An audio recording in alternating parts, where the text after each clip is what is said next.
Assalamualaikum warahmatullahi wabarakatuh. Kami dari kelompok 6 ingin mempresentasikan bab 7 analisis arus kas. Next.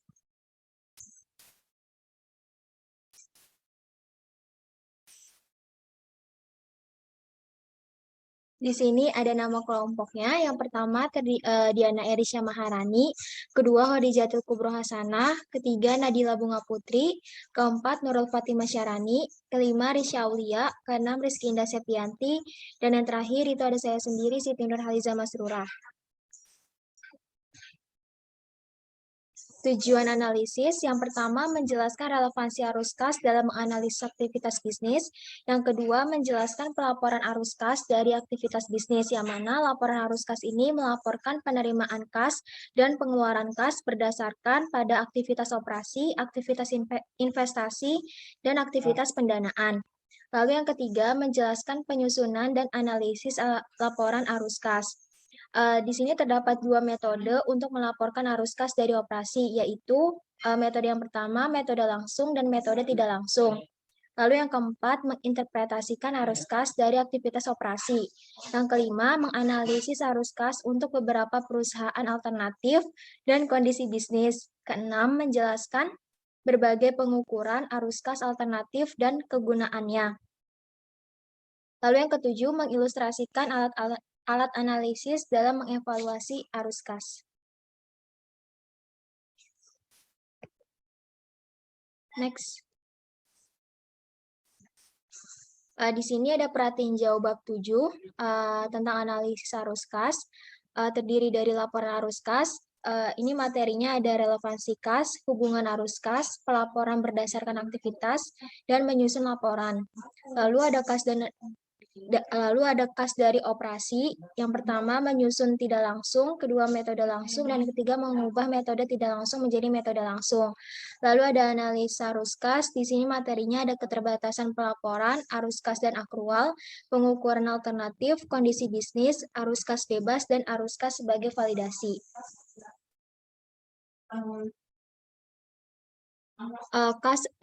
Kas adalah saldo residual dari arus kas masuk dikurangi arus kas keluar yang terjadi pada periode-periode sebelumnya dalam sebuah perusahaan.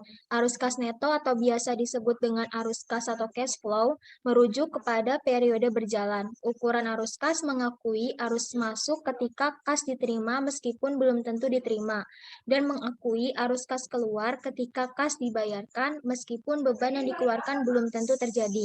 Laporan arus kas melaporkan ukuran arus kas untuk 3 aktivitas utama bisnis, yaitu operasi, investasi, dan pendanaan. Informasi arus kas membantu untuk menilai kemampuan perusahaan untuk memenuhi kewajiban, membayar dividen, meningkatkan kapasitas, memperoleh pendanaan, dan menilai kualitas laba dan ketergantungan laba terhadap estimasi dan evaluasi terkait arus kas masa depan.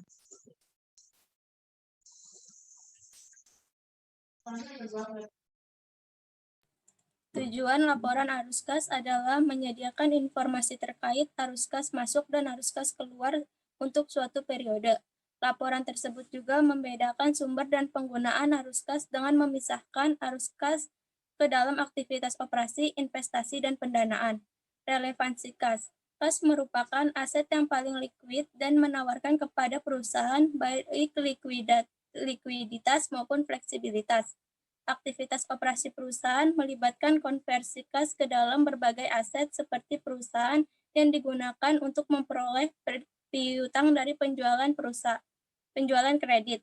Dalam menganalisis arus kas masuk dan arus kas keluar perusahaan, termasuk operasi, pendanaan, dan sumber investasinya merupakan salah satu pekerjaan investigatif yang paling penting.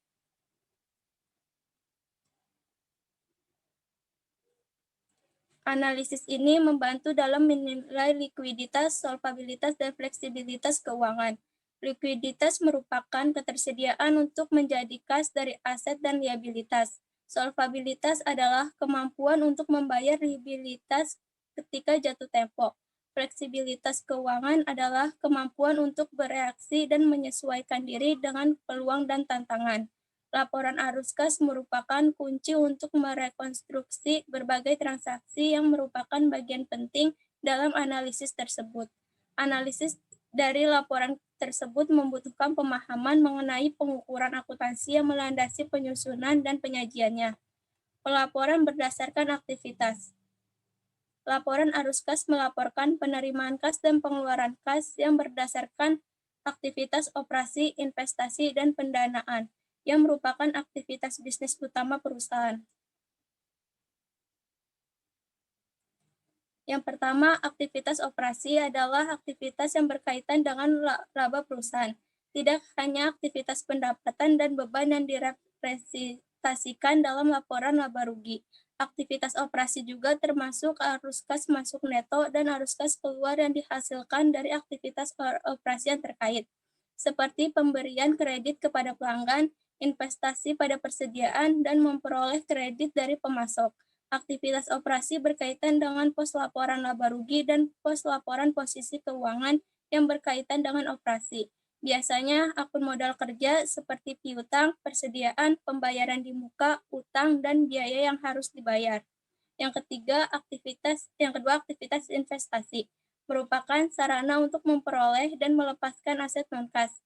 Aktivitas ini meliputi aset yang diperkirakan akan menghasilkan pendapatan bagi perusahaan, seperti pembelian dan penjualan aset tetap dan investasi pada efek. Aktivitas ini juga meliputi pemberian pinjaman dana, penagihan pokok pinjaman,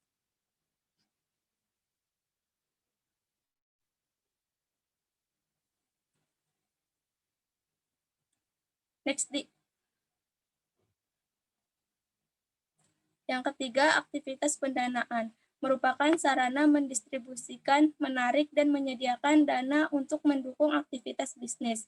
Aktivitas ini meliputi pinjaman dan pelunasan dana dengan obligasi dan bentuk pinjaman lainnya. Aktivitas ini juga meliputi pendistribusian dan penarikan dana oleh pemilik modal dan imbal hasil atau dividen atas investasinya. Penyusunan laporan arus kas. Ada dua metode yang dapat diterima untuk pelaporan arus kas dari operasi, metode tidak langsung dan metode langsung. Walaupun kedua metode menghasilkan hasil akhir yang sama, tetapi formatnya berbeda. Yang pertama, metode langsung akan disediakan berikutnya sebagai perbandingan. Metode langsung menyesuaikan setiap pos laporan laba rugi untuk akrual yang terkait dan dianggap memberikan format yang lebih baik dalam menilai jumlah arus kas masuk atau keluar operasi. Format laporan arus kas untuk menghitung kas neto yang disediakan oleh aktivitas investasi dan pendanaan dengan menggunakan cara yang sama. Perbedaannya hanya pada penyusunan arus kas neto dari operasi yang berbeda. Persiapan laporan arus kas. Laporan arus kas merupakan perpaduan antara laporan laba rugi dengan laporan posisi keuangan. Laporan neto terlebih dahulu disesuaikan dengan pos pendapatan dan beban non-kas untuk menghasilkan laba kas, yang kemudian lebih disesuaikan dengan kas yang dihasilkan dan digunakan oleh transaksi laporan posisi keuangan untuk menghasilkan arus kas dari operasi maupun aktivitas investasi dan pendanaan. Yang kedua, metode tidak langsung. Laba neto disesuaikan dengan pos pendapatan atau beban non-kas dengan akrual untuk menghasilkan arus kas dari operasi. Keunggulan metode ini adalah hanya pengungkapan rekonsiliasi dari selisih antara laba neto dengan arus kas operasi. Metode tidak langsung adalah metode yang paling umum digunakan dalam praktik dan digunakan pada awal dalam mengilustrasikan penyusunan laporan arus kas. Perhitungannya adalah sebagai berikut. Laba neto ditambah beban penyusutan dan amortisasi dikurang atau ditambah keuntungan dari kerugian dari penjualan aset, ditambah atau dikurang kas yang dihasilkan atau yang digunakan oleh aset lancar dan liabilitas jangka pendek dibagi arus kas neto dari aktivitas operasi. Titik awal laporan arus kas adalah laba neto yang mula-mula disesuaikan untuk beban penyusutan dan amortisasi non-kas. Untuk lebih memahami penambahan kembali ini, perhatikan bahwa arus kas keluar terjadi ketika pembelian aset berwujud dan aset tak berwujud. Proses penyusutan atau amortisasi kemudian mengalokasikan biaya perolehan tersebut selama masa manfaat untuk mengaitkan beban terhadap pendapatan yang dihasilkan oleh aset tersebut dengan ayat jurnal akuntansi sebagai berikut. Beban penyusutan di debit, akumulasi penyusutannya di kredit, beban amortisasinya di debit, aset tak berwujudnya di kredit.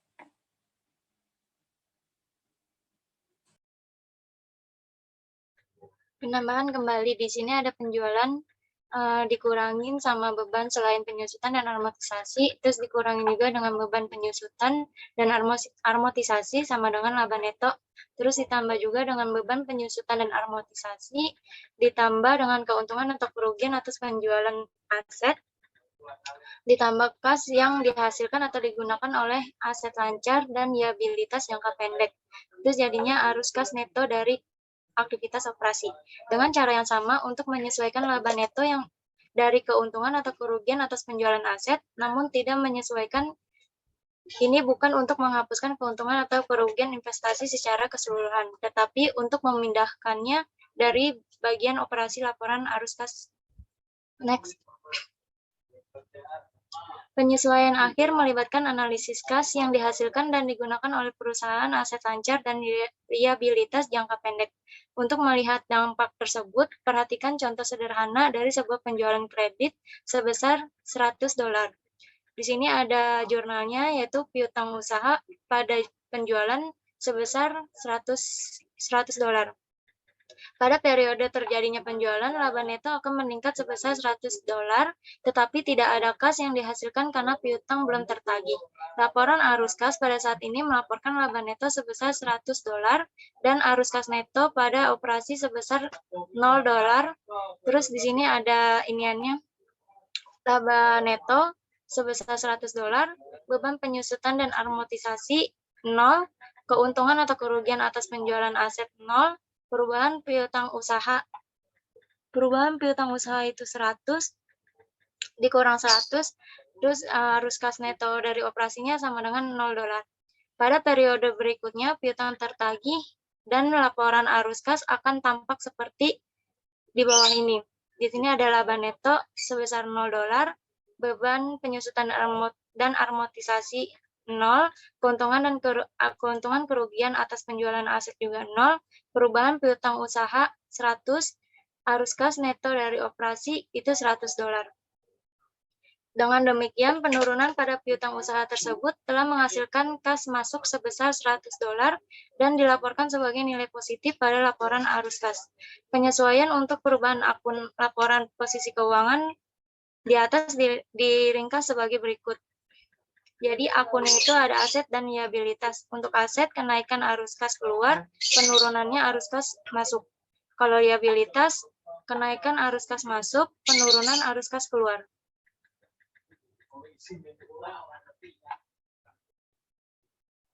Setelah laba neto telah disesuaikan dengan beban penyusutan dan amortisasi, serta keuntungan atau kerugian atas penjualan aset, langkah terakhir dalam penyusunan arus kas dari aktivitas operasi adalah mempelajari perubahan yang terjadi pada aset atau liabilitas lancar dengan menggunakan matriks yang disajikan di atas untuk mencerminkan perubahan tersebut sebagai arus kas masuk atau keluar dengan dikodekan sebagai nilai positif atau negatif.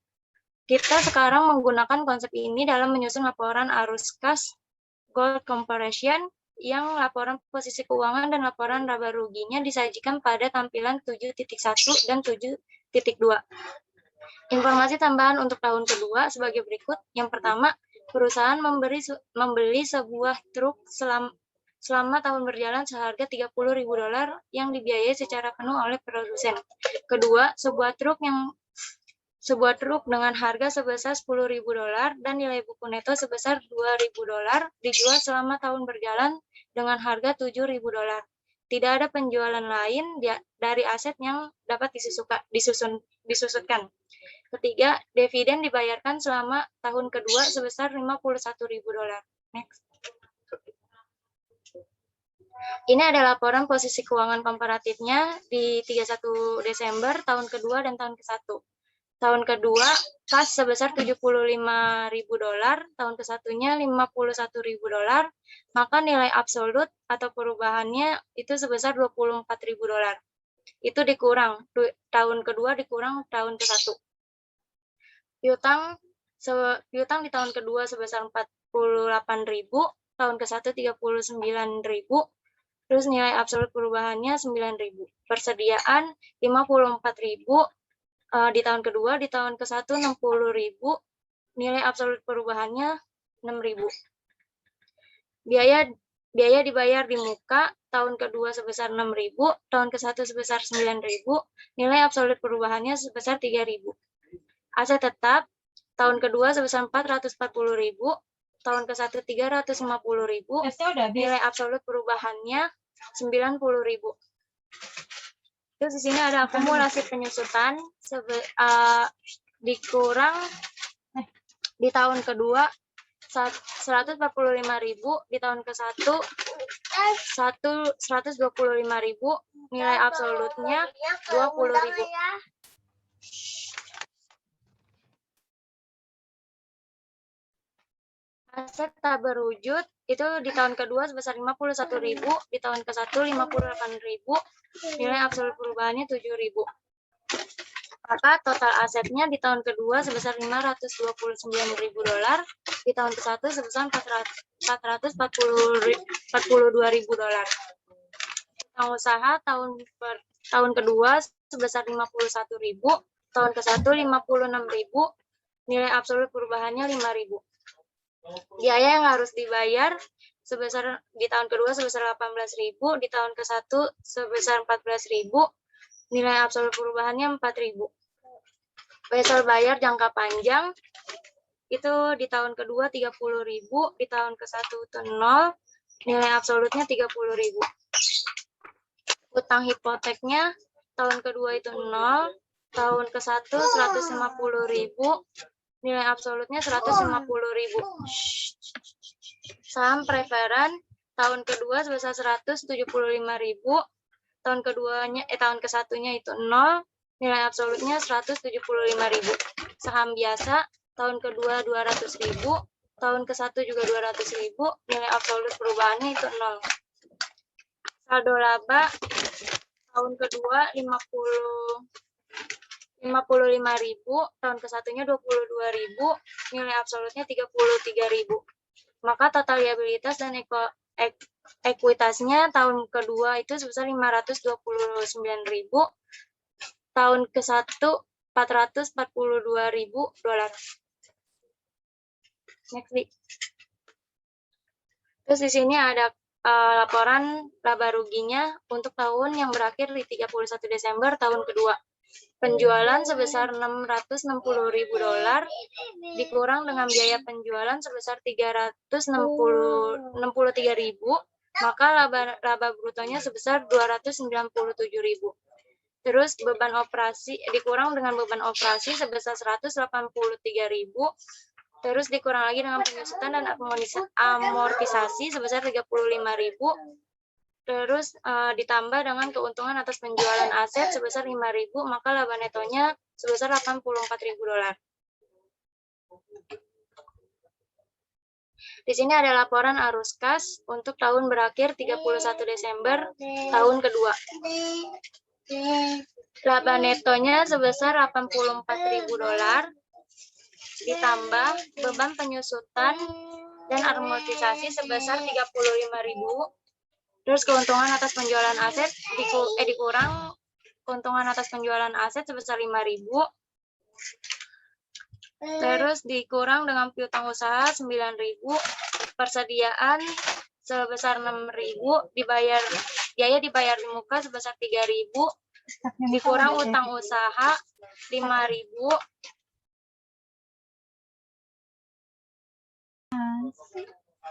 Terus biaya yang harus dibayar itu 4.000, maka arus kas neto dari aktivitas operasinya sebesar $113.000.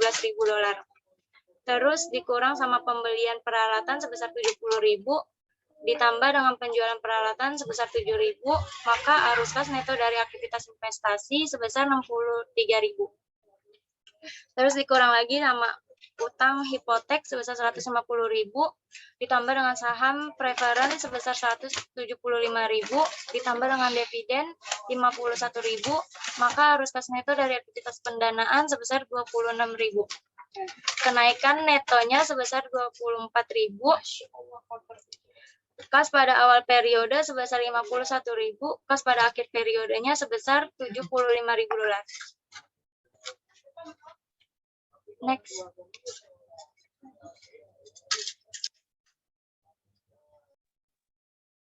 Di sini ada topik khusus, yaitu investasi metode ekuitas. Dalam akuntansi metode ekuitas, investor akan mencatat persentase kepemilikan saham perusahaan investi sebagai laba dan mencatat dividen yang diterima sebagai pengurangan saldo investasi.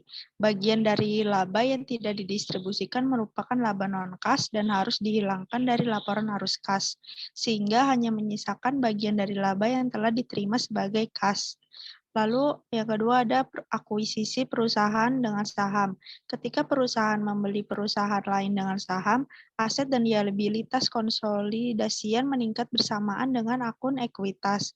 Namun hanya perusahaan dalam akun laporan posisi keuangan yang dihasilkan dari transaksi kas yang akan dilaporkan pada laporan arus kas. Sebagai akibatnya, penyesuaian laporan posisi keuangan yang dilaporkan untuk menghitung arus kas operasi tidak sama dengan perubahan pada akun laporan posisi keuangan itu sendiri. Lalu yang selanjutnya ada biaya imbalan pasca kerja. Pensiun dan program imbalan pasca kerja lainnya mengakui beban atas biaya jasa dan bunga, setelah dikurangi imbal hasil yang diharapkan dari aset program. Lalu ada sekuritisasi piutang usaha. Perusahaan semakin banyak memanfaatkan sekuritisasi piutang usaha melalui entitas bertujuan khusus. Sebagai salah satu contoh metode untuk meningkatkan arus kas, sekuritisasi melibatkan pengalihan piutang kepada entitas bertujuan khusus yang membeli piutang tersebut dan hasil dari penjualan obligasi di pasar modal. Nah, di sini ada metode langsung. Metode langsung atau arus masuk, arus keluar melaporkan penerimaan kas bruto dan pengeluaran kas bruto terkait dengan operasi. Pada dasarnya menyesuaikan setiap pos laporan laba rugi dan basis akrual ke basis kas. Sebagian besar responden pada exposure draft mendahului persyaratan saat melaporkan arus kas, terutama kreditor, lebih menyukai metode langsung. Ketika laporan perusahaan menggunakan metode langsung, maka perusahaan harus mengungkapkan rekonsiliasi laba neto terhadap arus kas dari operasi atau metode tidak langsung dalam suatu daftar yang terpisah. Nah, di sini mengubah metode tidak langsung menjadi metode langsung. Gold Corporation arus kas dari operasi untuk tahun yang berakhir 31 Desember tahun kedua. Di sini arus kas dari aktivitas operasi. Kas diterima pelanggan sebesar $651. Ini didapatkan dari penjualan sebesar $660.000 dikurangi dengan kenaikan piutang usaha sebesar $9.000. Lalu ada kas dibayar untuk persediaan sebesar $362.000. Ini didapatkan dari beban pokok penjualan sebesar $363.000 dikurangi penurunan persediaan sebesar $6.000 ditambah penurunan piutang usaha sebesar $5. Lalu ada kas dibayar untuk beban operasi sebesar $176.000. Didapatkan dari beban umum, penjualan, dan administrasi sebesar $218.000 dikurangi beban penyusutan dan amortisasi di muka sebesar $3.000 dikurangi kenaikan biaya yang masih harus dibayar sebesar $4.000. Maka diperoleh arus kas neto dari operasi sebesar $113.000. Lalu implikasi analisis arus kas, keterbatasan dalam pelaporan arus kas. Berikut ini beberapa keterbatasan dari pelaporan arus kas saat ini. Yang pertama, dalam praktiknya tidak mensyaratkan pengungkapan tersendiri dari arus kas yang terkait dengan pos luar biasa atau operasional yang dihentikan. Bunga atau dividen yang diterima dan bunga yang dibayarkan diklasifikasikan sebagai arus kas operasi. Lalu pajak penghasilan diklasifikasikan sebagai arus kas operasi.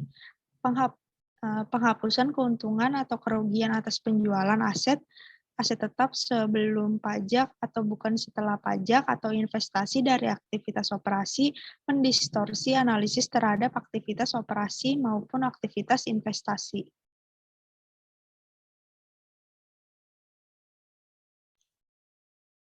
Selanjutnya, menginterpretasikan arus kas dan laba neto. Analisis terhadap Gold Corporation berfokus pada laporan keuangan utama yang mengarah pada aktivitas operasi, laporan arus kas, dan laporan laba rugi. Fungsi laporan laba rugi adalah untuk mengukur profitabilitas perusahaan dalam suatu periode yang mencatat pendapatan pada saat diperoleh dan beban pada saat terjadinya. Namun, laporan laba rugi tidak menunjukkan waktu arus kas masuk dan arus kas keluar, maupun dampak operasi terhadap likuiditas dan solvabilitasnya. Informasi ini tersedia dalam laporan arus kas yang menyajikan aktivitas operasi, investasi, dan pendanaan secara terpisah. Arus kas dari operasi merupakan pandangan yang lebih luas dari aktivitas operasi dibandingkan dengan laba neto. Arus kas operasi mencakup seluruh aktivitas yang terkait dengan laba perusahaan. Pengukuran ini tidak hanya menyangkut pendapatan dan beban, tetapi permintaan kas untuk aktivitas ini. Permintaan kas ini termasuk investasi dalam bentuk piutang pelanggan dan persediaan, serta pendanaan yang disediakan oleh pemasok barang dan jasa.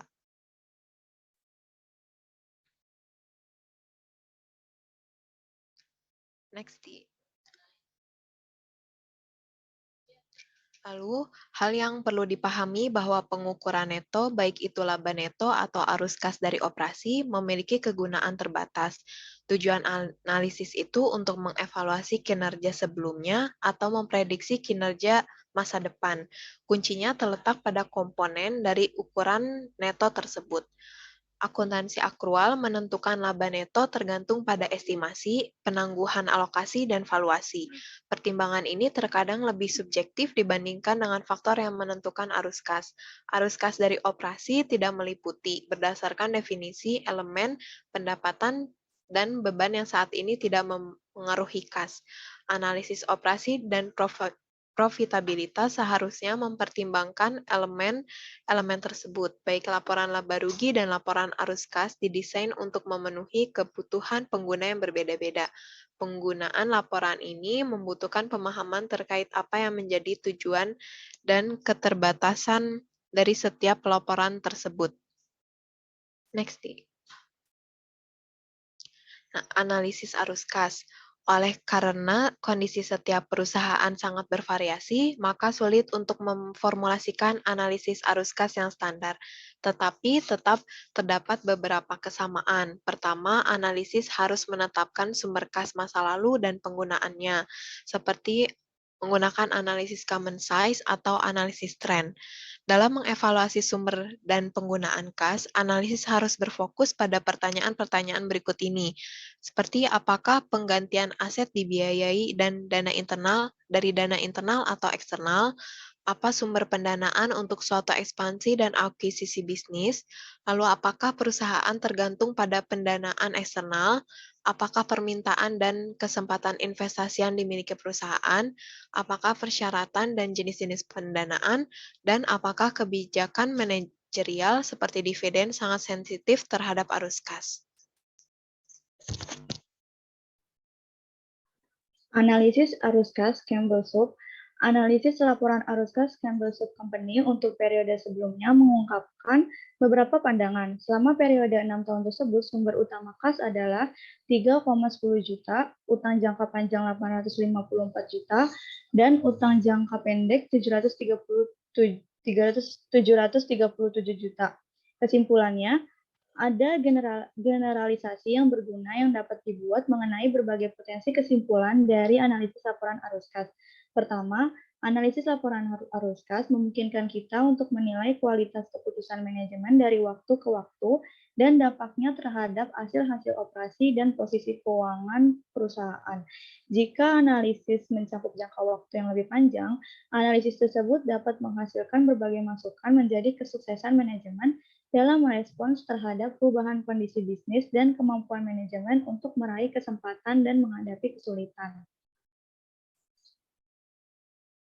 Kesimpulan analisis arus kas meliputi manajemen menggunakan sumber dayanya, di mana manajemen mengurangi investasi dari mana kas tambahan diperoleh dan di mana klaim terhadap perusahaan dikurangi.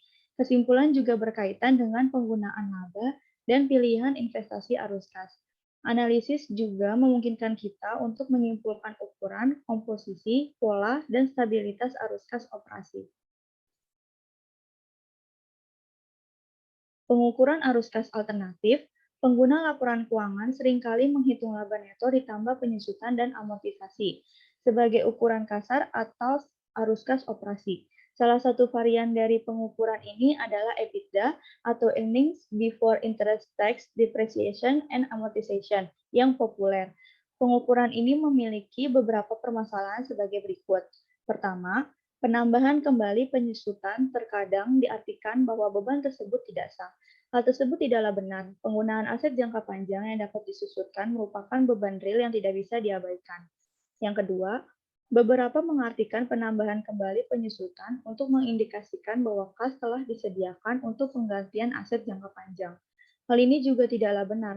Penambahan kembali beban penyusutan tidak menghasilkan kas. Penambahan tersebut hanyalah menihilkan beban non-kas pada laba neto. Kas yang disediakan oleh aktivitas operasi dan pendanaan, bukan penyusutan. Yang ketiga, laba neto ditambah penyusutan mengabaikan perubahan pada akun-akun modal kerja yang terdiri dari sisa arus kas neto dari aktivitas operasi. Namun, perubahan pada akun modal kerja sering terdiri dari sebagian besar arus kas dari operasi.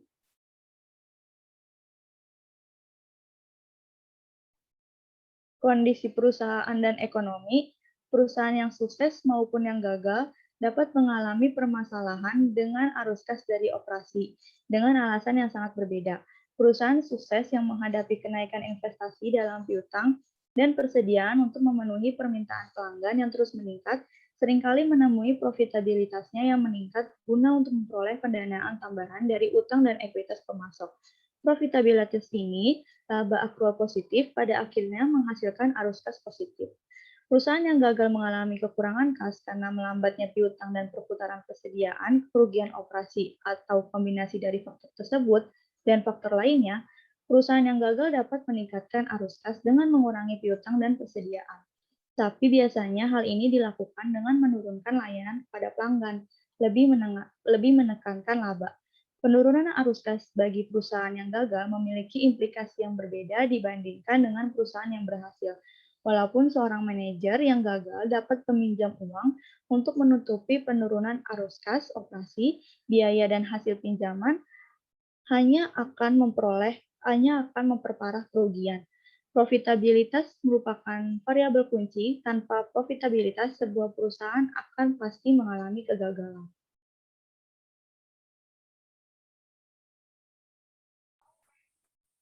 Arus kas bebas.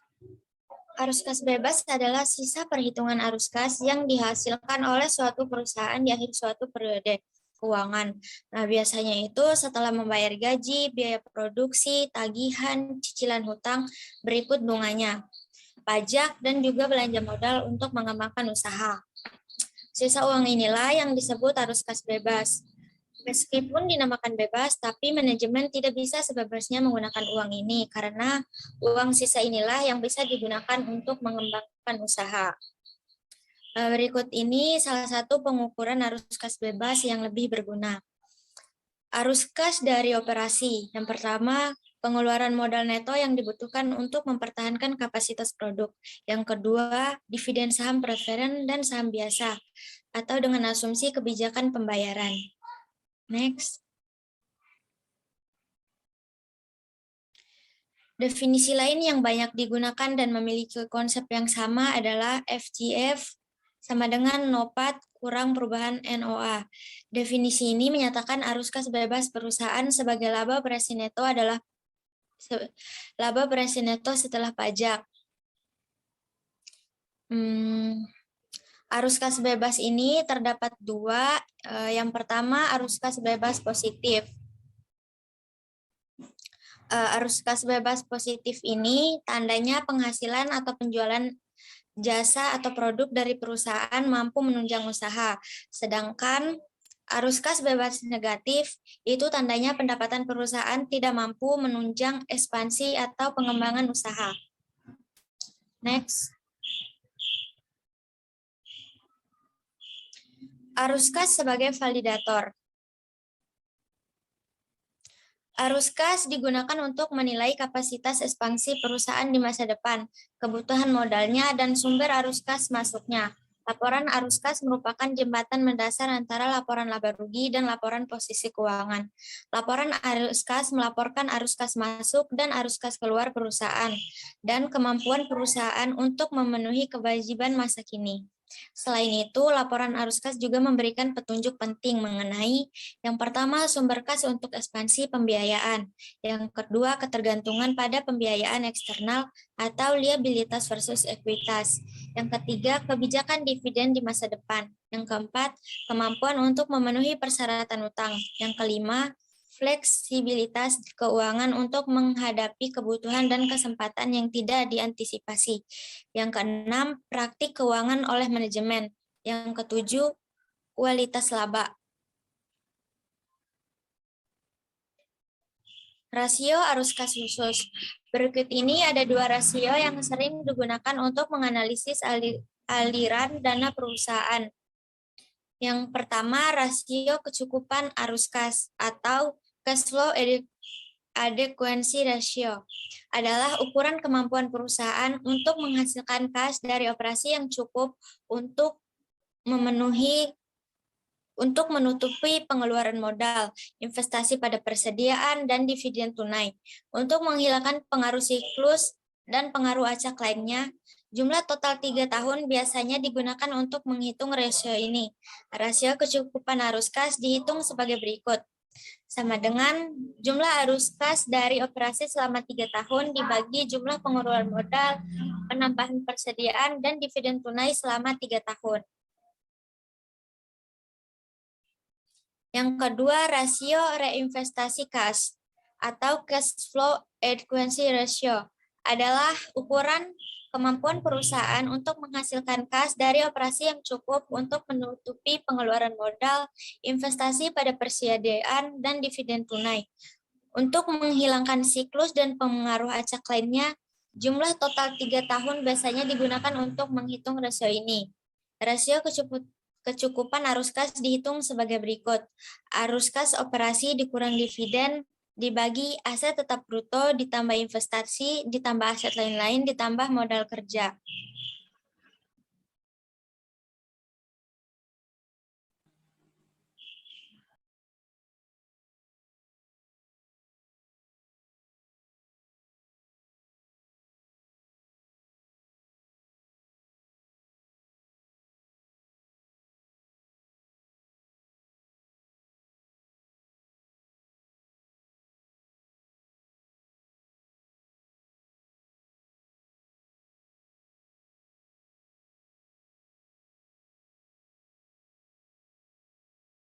Pentingnya bagi seorang analisis untuk memahami aktivitas-aktivitas yang terangkup dalam laporan arus kas, termasuk pengungkapan setiap elemen-elemennya.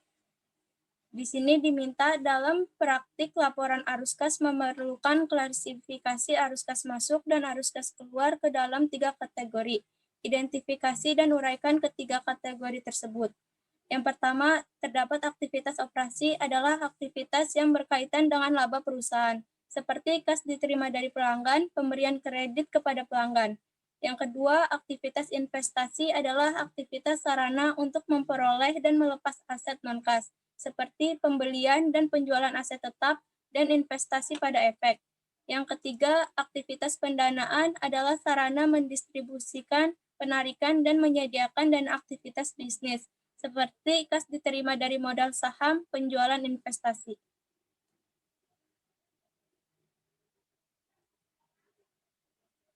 Yang kedua, asumsikan first comparison berkonsultasi pada Anda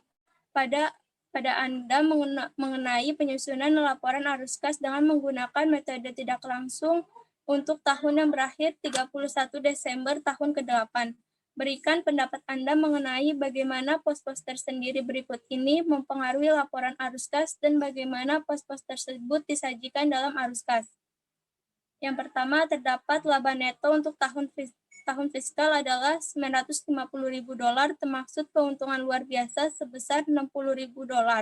Ini masuk ke aktivitas operasi. Yang kedua, beban penyusutan sebesar $80.000 termasuk dalam laporan laba rugi. Pernyataan tersebut maksudnya ke aktivitas operasi. Yang ketiga, piutang tak tertagih sebesar $50.000 dihapuskan dengan menyisihkan piutang tak tertagih. Beban piutang tak tertagih sebesar $24.000 dimasukkan dalam penentuan laba tahun berjalan dan jumlah yang sama sebesar $24.000 ditambahkan ke penyisian piutang tak tertagih, termasuk ke aktivitas operasi. Yang keempat, piutang usaha naik sebesar $140.000 selama tahun berjalan dan persediaan mengalami penurunan, termasuk ke aktivitas operasi. Yang kelima, dapat pajak yang dibayarkan kepada pemerintah sebesar $380.000 termasuk ke aktivitas operasi.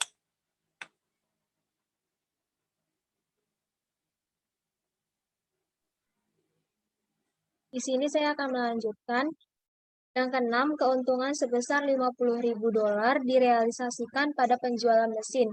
Biaya perolehan mesin tersebut adalah sebesar $75.000 dan sebesar $25.000 belum disusutkan pada tanggal penjualan tersebut. Ini termasuk ke dalam aktivitas investasi. Lalu yang ketujuh, pada tanggal 5 Juni tahun ke-8, tanah dan gedung dibeli dengan harga $600.000 per skop, membayar sebesar $100.000 secara tunai, $200.000 dalam bentuk saham biasa yang belum diterbitkan pada harga pasar, dan $30.000 dalam bentuk wesel hipotek. Ini termasuk ke dalam aktivitas investasi. Lalu nomor 8, pada tanggal 8 Agustus tahun ke-8 First Corp mengonversi debentur yang dapat dikonversikan dengan nilai nominal sebesar $70.000 dengan bunga 6% menjadi saham biasa dengan nilai parinya sebesar $140.000. Obligasi tersebut pada awalnya diterbitkan sebesar nilai nominal, termasuk ke dalam aktivitas pendanaan. Lalu nomor 9, Dewan Direksi mengumumkan dividen tunai sebesar $320.000 pada tanggal 30 Oktober. Tahun ke-8 akan dibayarkan pada tanggal 15 Januari, tahun ke-9 kepada pemegang saham yang tercatat pada tanggal 15 November tahun ke-8. Ini termasuk ke dalam aktivitas pendanaan. Lalu nomor 10, pada tanggal 15 Desember tahun ke-8, First Corp mengumumkan pemecahan saham yang akan dilakukan pada tanggal 25 Desember tahun ke-8. Ini termasuk ke dalam aktivitas pendanaan.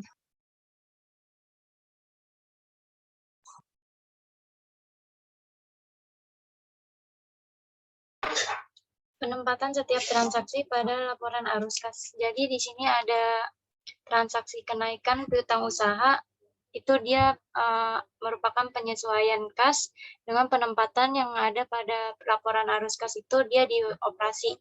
Terus yang kedua, ada transaksi pembayaran wesel bank, dia merupakan penggunaan kas dengan penempatannya pada laporan arus kas yaitu pendanaan.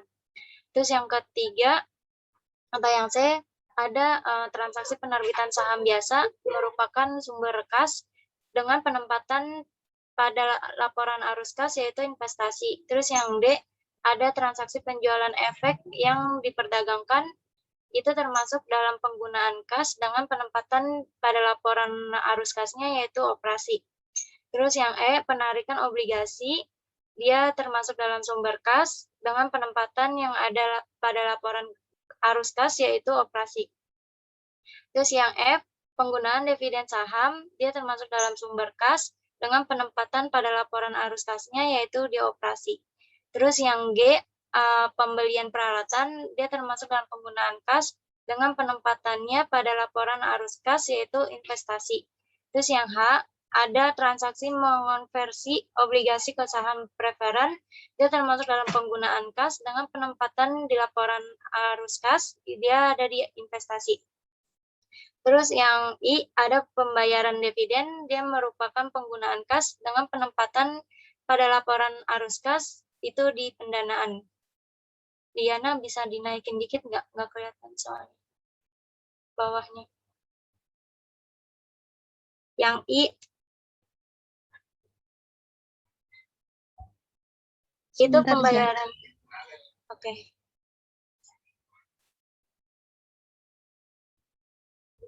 Nggak bisa ya? Iya, nggak bisa, Ja. Ya udah dibacain aja. Itu yang J, kenaikan utang usaha, dia ada di penyesuaian kas. Terus kalau di laporan arus kasnya itu dia ada di penempatan bagian operasi. Jadi maksudnya penempatan itu kalau untuk operasi itu ada penerimaan uang dari konsumen, terus pembayaran utang, gaji, terus pelunasan jasa, pelunasan juga. Terus kalau untuk investasi itu ada penjualan dan pembelian. Terus kalau untuk satu lagi, untuk yang pendanaan itu ada pembayaran dividen, emisi saham, terus pelunasan kredit, dan pelunasan bank. Next.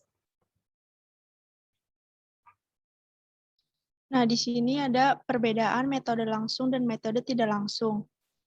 Yang pertama, metode langsung itu yang menyajikan kelompok utama penerimaan kas bruto atau gross dan pembayaran kas bruto.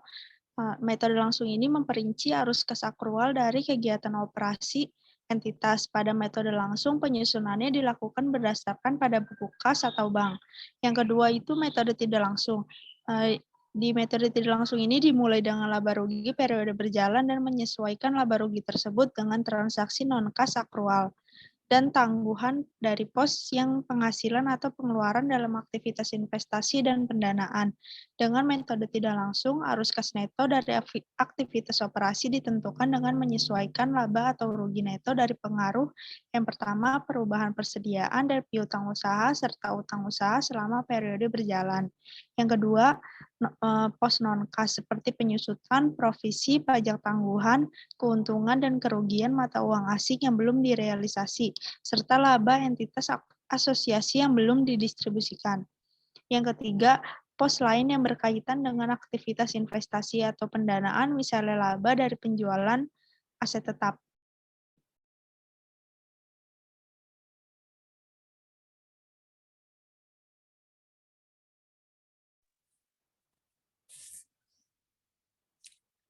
Selanjutnya, membuat perhitungan dari rasio arus kas. Yang pertama itu rasio kecukupan arus kas dari tahun 2018 sampai 2020. Rumus rasio kecukupan arus kas itu jumlah kas dari operasi 3 tahun dibagi jumlah pengeluaran, modal penambahan persediaan, dan dividen tunai.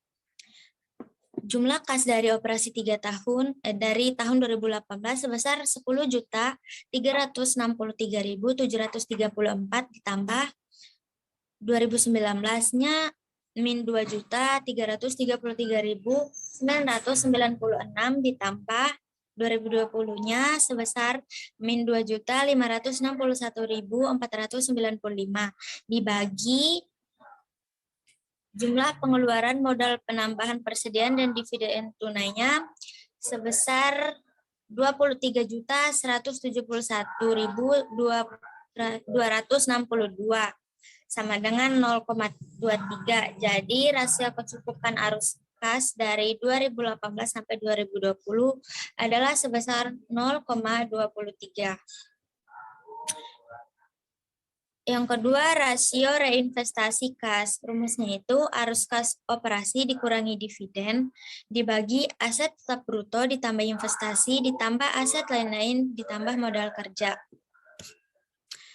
Arus kas operasi dikurangi dividennya itu sebesar 5.498.243 dibagi aset tetap bruto. Aset tetap bruto itu didapat dari aset tetap ditambah aset tak berwujud. Aset tetapnya yaitu sebesar 180.866.285 ditambah aset tak berwujudnya sebesar 465.275, maka hasilnya 189.331.560 ditambah investasinya nggak ada, ditambah aset lain-lainnya sebesar 1.976.203. Ditambah modal kerja. Modal kerja itu didapat dari total aset lancar dikurangi total liabilitas jangka pendek.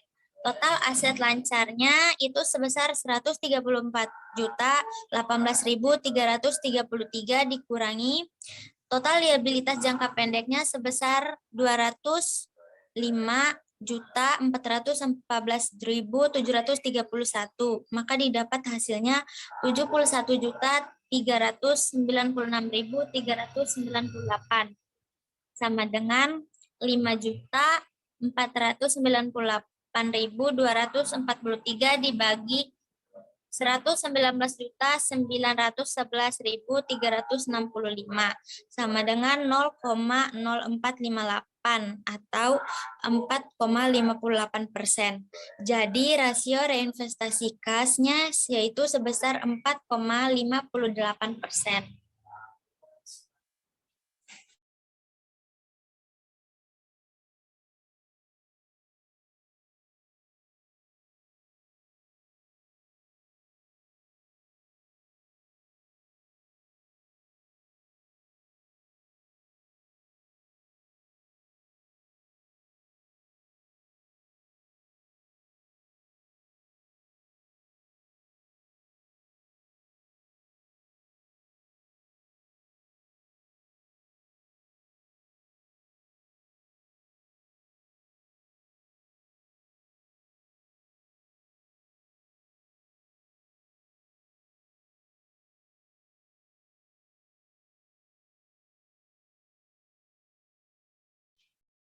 Selanjutnya, saya akan menjelaskan pertanyaan nomor 4 tentang membuat analisis kasus arus kas dari salah satu laporan keuangan dan dibuat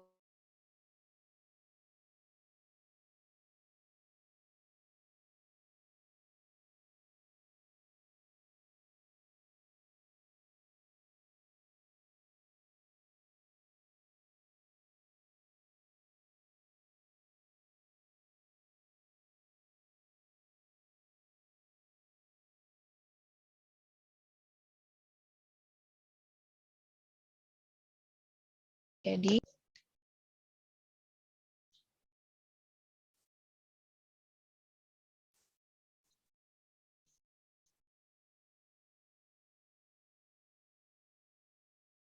yang tabelnya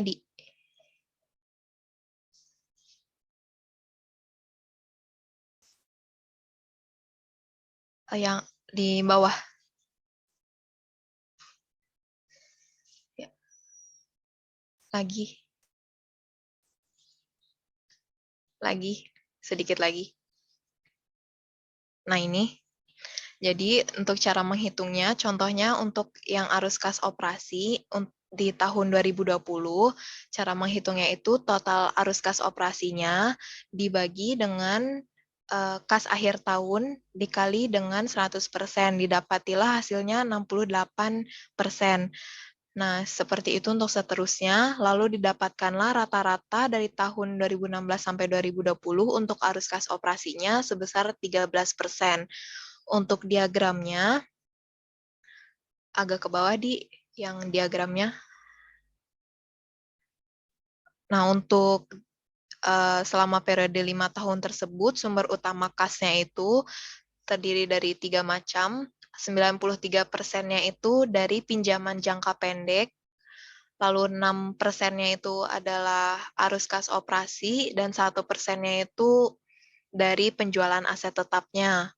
Lalu, penggunaan utama kasnya itu digunakan untuk sebesar 70%-nya pembayaran kepada pemasok, 14%-nya pembayaran untuk lain-lain, 10%-nya pembayaran kepada karyawannya, 5%-nya itu pembelian aset tetap, lalu 1%-nya adalah pembayaran kepada dana pensiun. Jadi ini adalah analisis laporan arus kas dari PT Goodyear tahun 2016 sampai 2020.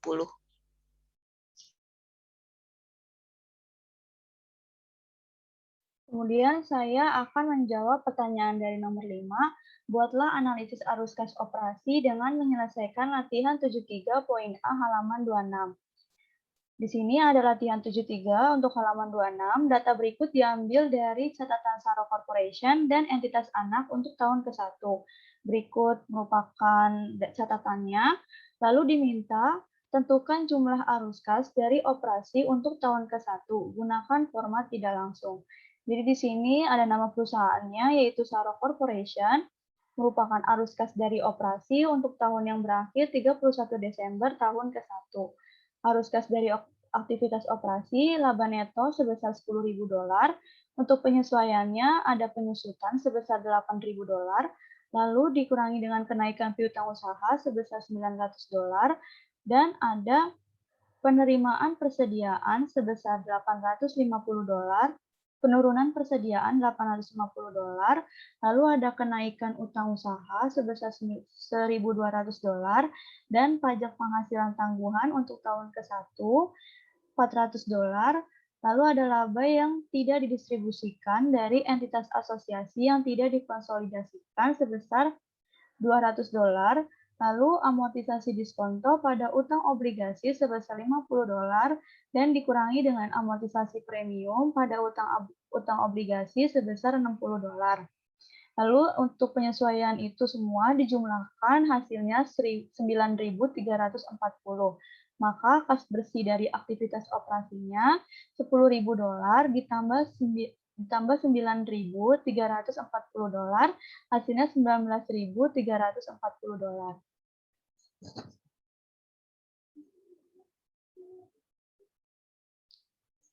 Sekian dari kelompok kami, kurang lebihnya mohon maaf. Wassalamualaikum warahmatullahi wabarakatuh.